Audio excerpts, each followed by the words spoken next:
da atualidade do livro, que foi fechado entre março e abril desse ano, 2021, mas agora, dia 14 de setembro de 2021, a gente está falando sobre ele, e nos últimos 2, 3 meses ocorreram muitas coisas que agravaram até a situação que a gente diagnosticava no livro. Então, só para a gente ter um breve relato do que aconteceu nos últimos tempos. Em julho, a Polícia Federal abriu um inquérito sobre as milícias digitais, autorizado pelo STF, que é um inquérito que já veio a substituir um outro inquérito da Polícia Federal sobre os atos antidemocráticos realizados em 2020 pelos apoiadores do governo. Inclusive, a Polícia Federal, nos últimos dias, na semana passada, tomou depoimento de ex-assessores do Donald Trump, que estavam orientando o presidente Bolsonaro e outros aliados do presidente Bolsonaro, que estão envolvidos nessas chamadas milícias digitais.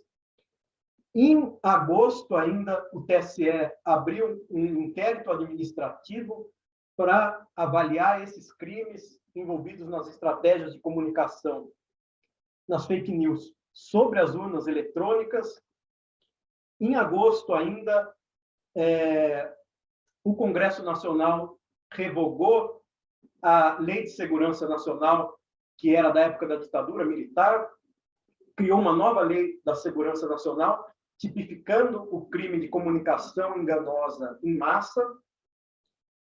O Bolsonaro vetou esse crime, tipificado na nova Lei de Segurança Nacional, e ontem o Procurador-Geral da República pediu que se reveja esse fato. Aliás, até me enganei aqui. A Lei de Segurança Nacional, o Bolsonaro vetou. O que o Procurador-Geral da República pediu ontem foi a suspensão da medida provisória que o Bolsonaro emitiu para alterar o Marco Civil da internet, restringindo o poder das empresas, das plataformas digitais, de removerem perfis, de bloquearem contas nas redes sociais. Então, atualmente, o que a gente tem? Essa disputa no Congresso Nacional, na oposição, para derrubar os vetos do Bolsonaro, a Lei de Segurança Nacional, a nova Lei de Segurança Nacional, que tipificou esse crime de comunicação enganosa em massa, e a disputa com o Procurador-Geral da República pedindo a suspensão da medida provisória que alterou o Marco Civil da internet, limitando esse poder das plataformas digitais de suspenderem e bloquearem as contas. Com relação a isso, as próprias plataformas já se pronunciaram, Facebook, Instagram, WhatsApp, YouTube, repudiando a medida do presidente da República de alterar, por medida provisória, o Marco Civil da internet. E ainda, semana passada, a Câmara aprovou o texto base do novo Código Eleitoral.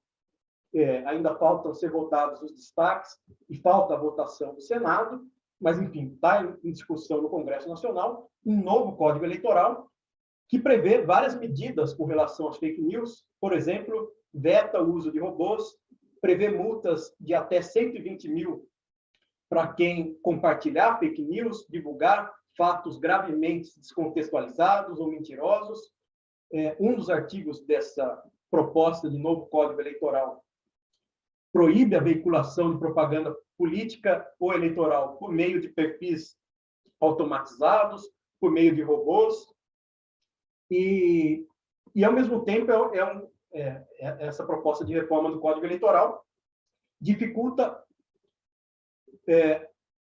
o papel da Justiça Eleitoral, por exemplo, em tratar das contas dos partidos políticos, o que é um ponto indiretamente relacionado às fake news, mas que é um ponto importante. Então, a ideia do Congresso é limitar o poder do TSE para emitir resoluções.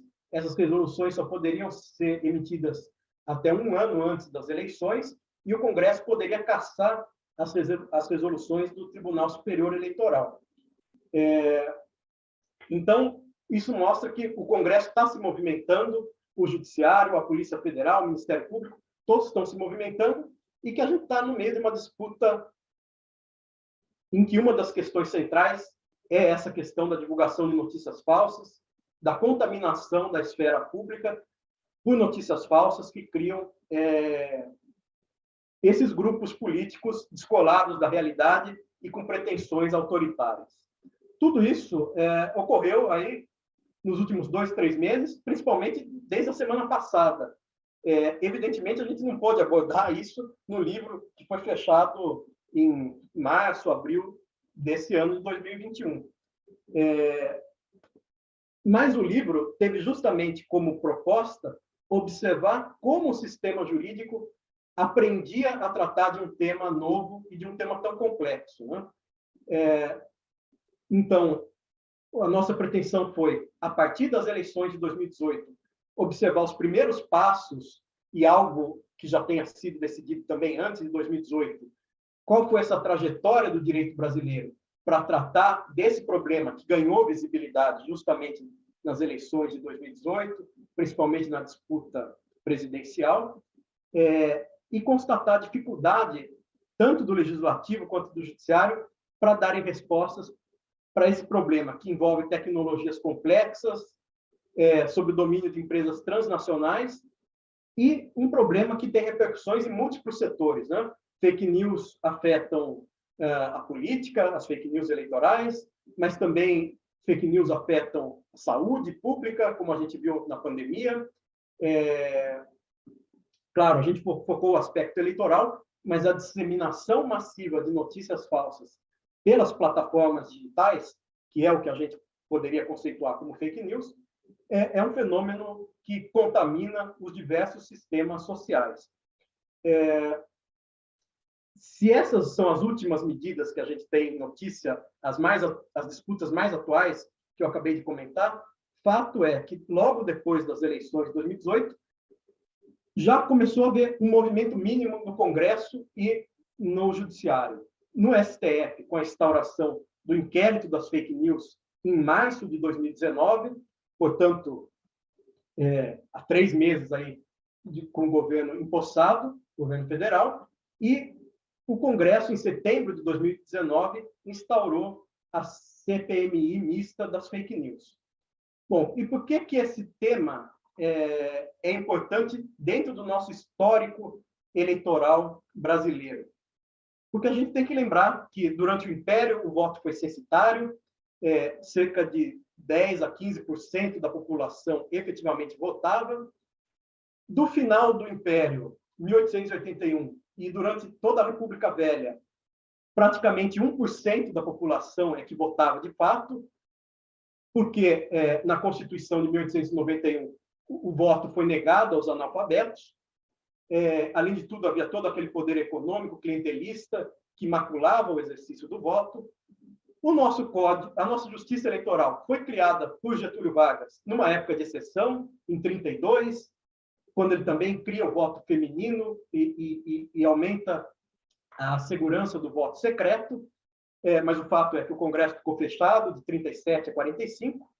Então, a nossa experiência democrática primeira, efetivamente, foi entre 45 e 64, que aí sim a gente passa a ter mais de 10% da população brasileira efetivamente votando. Depois, com a ditadura militar, evidentemente, o exercício do voto é maculado em diversos sentidos, a representação política. Então, se o Vargas, num regime do governo provisório, cria a justiça eleitoral, o nosso Código Eleitoral vigente é criado na época da ditadura militar. E o fato é, o que eram os meios de comunicação predominantes nessa época? Era o rádio e depois a televisão. Aí a gente chega, a partir de 1988, uma Constituição que estende o voto aos analfabetos, que não coloca qualquer outro critério censitário. Efetivamente, mais da metade da população brasileira passa a efetivamente exercer o voto, e aí nós temos a grande experiência democrática a partir de 88. Só que, no começo do século XXI, agora, principalmente nos últimos anos, a gente vê uma perda de monopólio dos meios de comunicação de massa tradicionais, do rádio, TV, jornais. E esses dois dados acabam se chocando, quer dizer, o crescimento eleitoral dessa democracia e a mudança no paradigma dos meios de comunicação. O fato é que, em 2015, o STF proíbe o financiamento eleitoral por pessoas jurídicas, ou seja, o financiamento empresarial das campanhas, e as eleições de 2018 são as primeiras eleições presidenciais em que você tem essa proibição do financiamento empresarial de campanhas. E o que ocorreu, que foi constatado por toda a mídia, é que foi organizado um esquema, principalmente pela chapa vencedora, a presidência da República, um esquema de financiamento por empresários e por empresas, inclusive, de comunicação, de desinformação em massa. E é com esse fato que os tribunais brasileiros e o legislativo teve que lidar, e por isso começou o inquérito das fake news no STF, a CPMI das fake news. Porém, o que nós observamos na pesquisa do lado do Tribunal Superior Eleitoral, a quem cabia tomar decisões a respeito das fake news nas eleições de 2018, as decisões foram bastante prudentes, não geraram uma jurisprudência sólida que nos proteja contra a desinformação em massa. Em geral, foram tomadas decisões monocráticas, em procedimentos que duravam durante o período eleitoral e privilegiando a liberdade de expressão e do eleitor acreditar no que ele quisesse, sem tocar em temas importantes, como o discurso de ódio ou como a proteção da privacidade de dados pessoais. E quando o Tribunal Superior Eleitoral teve a oportunidade de julgar a chapa presidencial eleita pela montagem desse esquema de desinformação em massa, o tribunal acabou absolvendo essa chapa por falta de provas. Então, foi bastante prudente, não havia uma jurisprudência consolidada e não havia uma legislação totalmente definida para se lidar com esse assunto. E aí eu entro no lado da legislação, reiterando aquele dado que eu trouxe, que a nossa justiça eleitoral foi organizada por Vargas, na era do rádio, e que o nosso Código Eleitoral foi organizado na época do predomínio da televisão. E agora nós temos uma nova forma de comunicação eleitoral que não é centralizada por empresas de mídia, mas é uma forma em que a produção, a disseminação e o consumo da informação passa a ser massivo. Não é só mais o consumo da informação que é massivo. A produção e a disseminação também é massiva. Isso altera todo o paradigma de comunicação, quer dizer, e explica as fake news. Do ponto de vista da informação, as fake news trazem esse sentido de novidade, elas apelam para quem recebe essas fake news, apelam para um senso de novidade, de segredo, de algo que por alguma conspiração ninguém queria que fosse revelado, mas que foi revelado por essa mensagem que você está recebendo no WhatsApp ou no Facebook. Isso mobiliza a atenção de quem está recebendo a comunicação. Ao mesmo tempo, a mensagem que é passada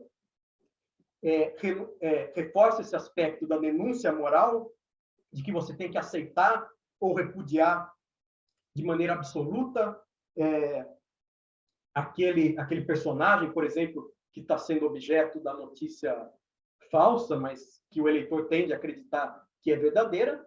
E a fake news, além de apelar para esse sentido de novidade da informação, e além de ter essa carga moral na mensagem que é passada, a fake news se baseia no fato de ela demandar uma compreensão muito simples. São os memes, são os tweets, são imagens muito simples que todo mundo é capaz de compreender. E isso facilita a disseminação ainda mais massiva e exponencial dessa desinformação.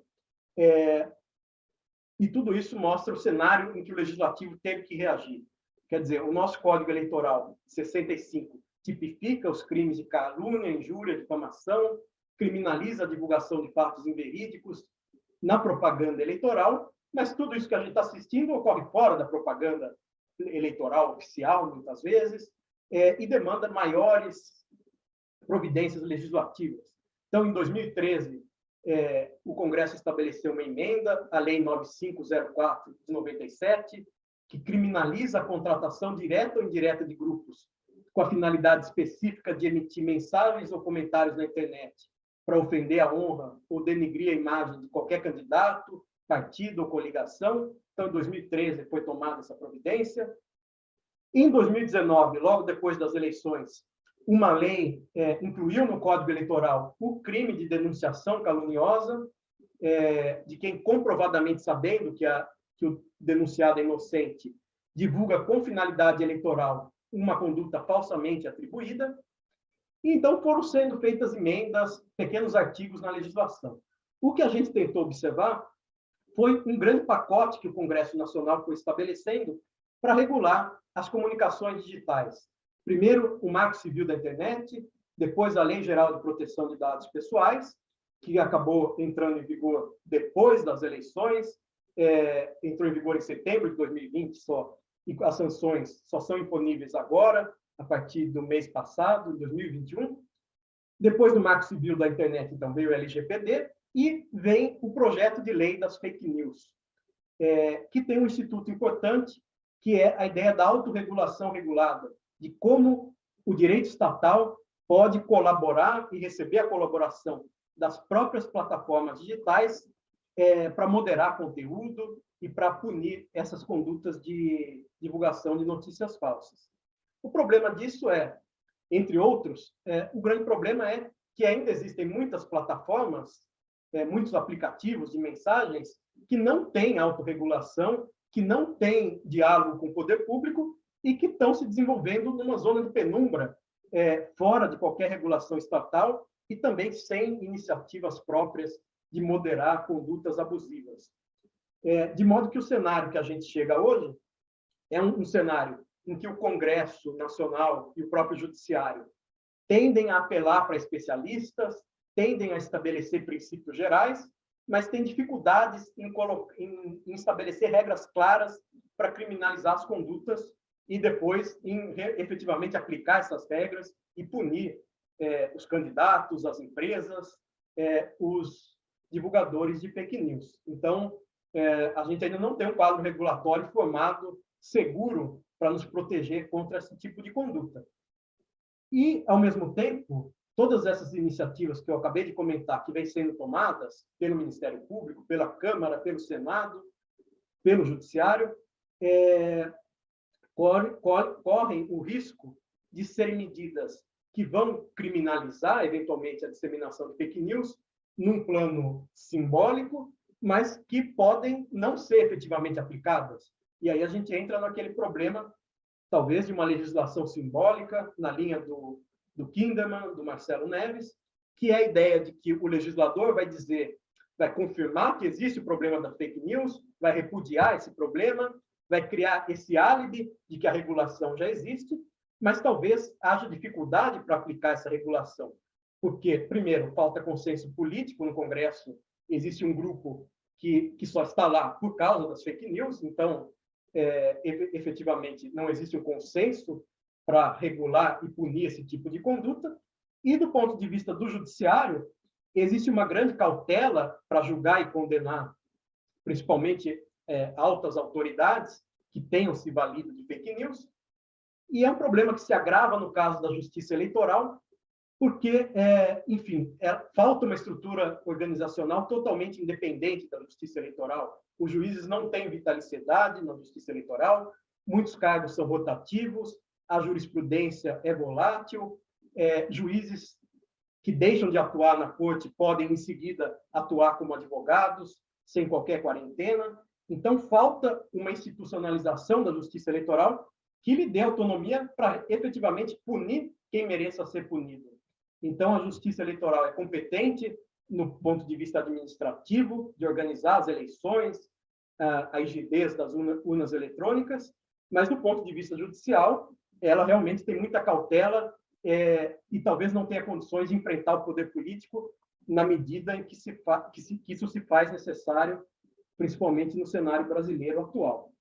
É isso que eu tinha a dizer. Queria agradecer mais uma vez o convite e voltar a palavra ao Lévio e agradecer ao Instituto Norberto Bobbio.